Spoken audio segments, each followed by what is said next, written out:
Ada satu bagian yang penting amanat Nabi di hadis Muslim pada satu sifat kepemimpinan, bahwa di antara sifat pemimpin dan yang dipimpin itu harus selalu membangun kekompakan dengan nilai cinta dan doa. Ini yang sering dilupakan.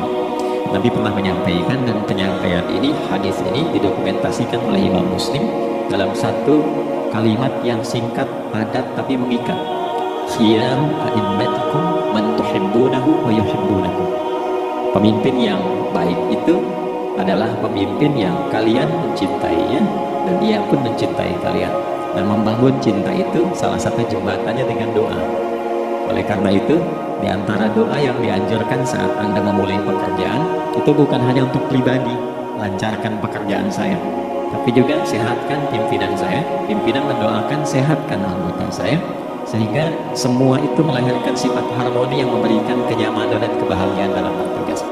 Nah, izinkan saya mengawali dengan itu dulu, karena itu diantara sunnah yang seringkali terlupakan, sehingga bekerja itu lebih banyak dilakukan dengan tekanan menyelesaikan tugas dibandingkan dengan rasa cinta untuk bisa memberikan nilai ibadah di dalamnya.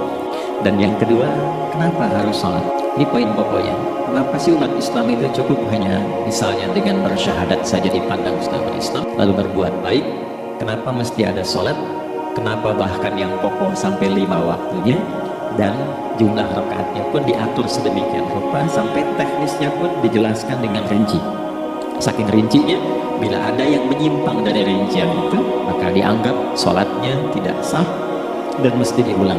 Sallu kama ra'aitumuni usalli, sholatlah kalian seperti kalian persis melihat aku menunaikan sholat. Dan dalam sholat inilah kemudian ada salat yang tersambung secara ketat, sampai-sampai dalam hadis Muslim nomor hadis 397, demikian di Al-Bukhari juga diabadikan di nomor hadis 757 oleh sahabat Abu Hurairah, sanadnya tersambung kepada Khalad bin Rafi Az-Zuraiti, seorang yang sholat di samping Nabi tapi bermasalah sholatnya, lalu Nabi meminta beliau untuk mengulangi sholatnya sampai 3 kali peristiwa itu, hingga beliau berkata, ya Rasulullah, ya qala alimni ma uhsinu ghairah, ya Rasulullah, tolong ajarkan kepada aku, karena aku tak punya pengetahuan lebih dibandingkan dari apa yang telah aku kerjakan. Dari dasar ini melahirkan satu pertanyaan kritis, ya, dan juga perlu argumentasi yang kuat secara syariah mengapa kita menunaikan ibadah salat. Salat satu-satunya amalan di dalam Islam yang mencakup 4 bagian pokok dalam beragama.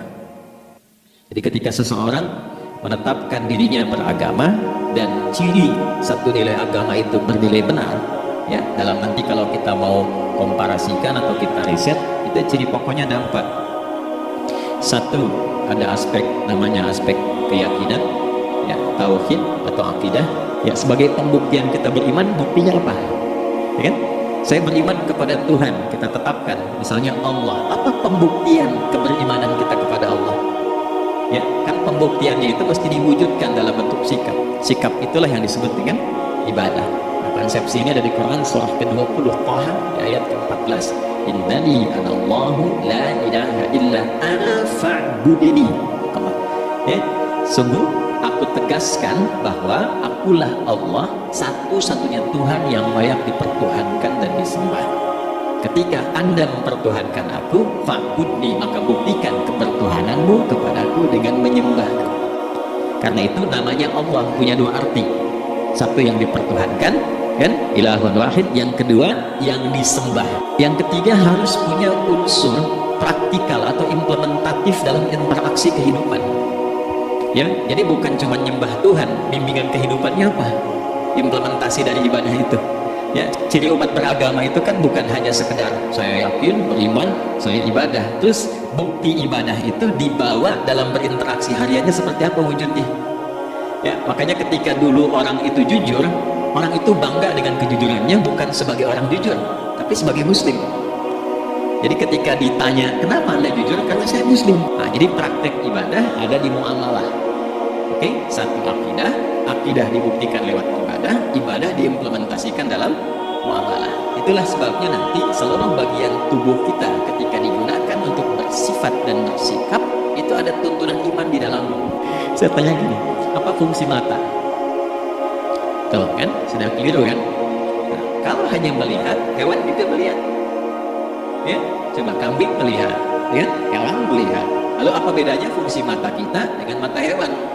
Ternyata ketika kita meriset ayat-ayat Al-Quran terkait dengan fungsi tubuh kita, itu rata-rata dibuka dengan iman dulu. Quran surah 24, surah Cahaya, ayat 30 untuk laki-laki, 31 untuk perempuan. Qul lil mu'minin, ya Muhammad katakan, hiraukan pada pria-pria yang menyatakan dirinya telah beriman, yaghuddu min absarihim, gunakan pandangannya itu yang dibimbing oleh imannya untuk melihat yang baik saja menurut standar imannya. Jadi kalau menurut imannya tak baik, nggak boleh dilihat. Karena itu ketika Anda sudah mengatakan asyhadu an la ilaha illallah, asyhadu anna Muhammad Rasulullah, kalimat itu dari lisan turun ke hati, itu jadi cahaya ke bagian tubuh kita. Makanya ketika Anda melihat, itu ada cara pandang tertentu yang dibimbing iman, standarnya beda dengan tanpa iman. Kalau nggak ada iman, semua mungkin terlihat. Tapi ketika ada iman, hati kecil Anda akan bicara, ini nggak baik. Palingkan. Nah, memalingkan dari yang tak baik menurut iman, itu namanya ghaddul basar. Oke? Perempuan juga begitu, setara. Wa kullil mu'minati yaghuddna min absarihinna.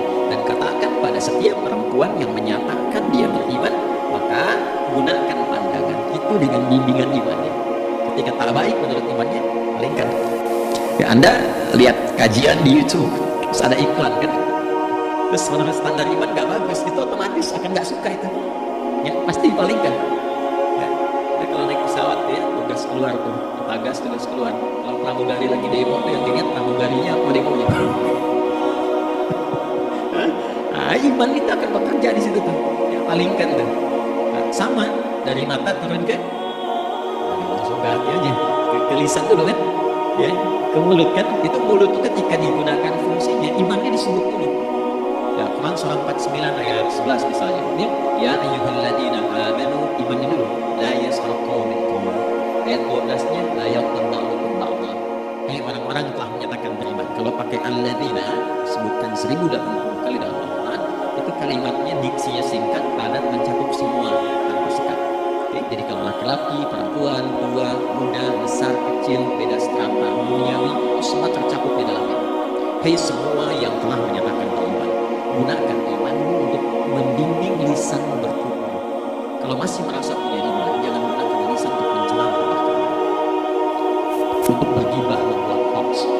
Didetilkan oleh Nabi, kalimatnya jelas. Man kana yu'minu billahi wal yawmil akhir falyaqul khairan aw liyasmut. Siapapun, nah dari alladzina ketika dirinci pakai man, ya man itu bentuk tunggal, ya personal, tapi maknanya general. Jadi kalau Anda, saya, kita baca ayat atau hadis ada man, posisikan Nabi sedang bicara ke kita. Ya, di hidayat, posisikan Nabi bilang gitu. Kalau engkau merasa beriman sama Allah, banyakin dihisab di hari kiamat, jaga lisanmu. Katakan yang baik dengan bimbingan imanmu, tak mampu kau diam. Jadi cukuplah suami istri itu menggunakan satu hadis ini, pasti sakinah itu muncul dalam kehidupan rumah tangga. Ya, itulah sebabnya kenapa sakinah didahulukan dibanding mawaddah. Hati-hati ya, Mbak, walaupun namanya sakinah nggak ada ini nggak akan datang ketenangan tuh. Ya, maddah jamaknya mawaddah, rasa kasih yang tumbuh dari pemberian materi. Jadi kalau rumah tangga itu ingin cenderung pada kebahagiaan, boleh berbagi dengan materi. Ya, istri cemberut, Anda datang dengan senyuman, sayang, kenapa? Ini mas 2 kilo, ya? Nah itu pasti sehat lagi tuh. Nah itu mawaddah. Tapi maaf, walaupun Anda mapan bekerja, harta cukup melimpah, ruah, tapi tidak ada ketenangan di rumah tangga, tidak ada sakinah, maka hampa kehidupan rumah tangga. Itulah sebabnya kenapa di Quran sakinah